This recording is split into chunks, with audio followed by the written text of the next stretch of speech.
పిల్లల విషయంలో విష్ణు వరములు కంగారు పడిపోతూ ఉంటారు. కానీ వరలక్ష్మికైతే ఒక డౌట్ వస్తుంది. నేనంటే ఛాయని చూస్తాడేమో అని కంగారు పడుతున్నాను. మరి విష్ణు గారు ఎందుకు కంగారు పడుతున్నాడు? నేను వైష్ణవని ఆల్రెడీ చూశాను కదా! మరి ఎందుకు కంగారు అన్నట్టు అనుకుంటూ ఉంటుంది. ఓవైపు పిల్లలిద్దరి విషయంలో ఒక పెద్ద ట్విస్టే జరిగింది. వాళ్ళ టీచర్ వాళ్ళిద్దరు తప్పు చేశారన్నట్టు తనని తీసుకొచ్చి ఒక గదిలో అయితే పెట్టుంటుంది వైష్ణవిని.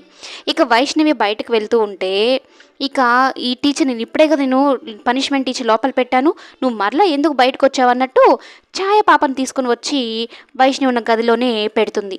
ఎవరక్కడ నిన్ను కూడా తప్పు చేసావని పనిష్మెంట్ ఇచ్చారా అన్నట్టు ఒకరికొకరు ఎదురు పడతారు. ఎదురుపడిన ఛాయ వైష్ణవులకి అర్థమవుతుంది. ఇదేంటబ్బా, ఇద్దరి మొహాలు ఒకలాగే ఉన్నాయి, నన్ను చూసుకున్నట్టే ఉంది ఈ అమ్మాయిని చూసుకుంటుంటే అనైతే అనుకుంటూ ఉంటారు. ఇక అసలు నిజం వీళ్ళ ద్వారానే బయటపడిపోతుంది విష్ణుకి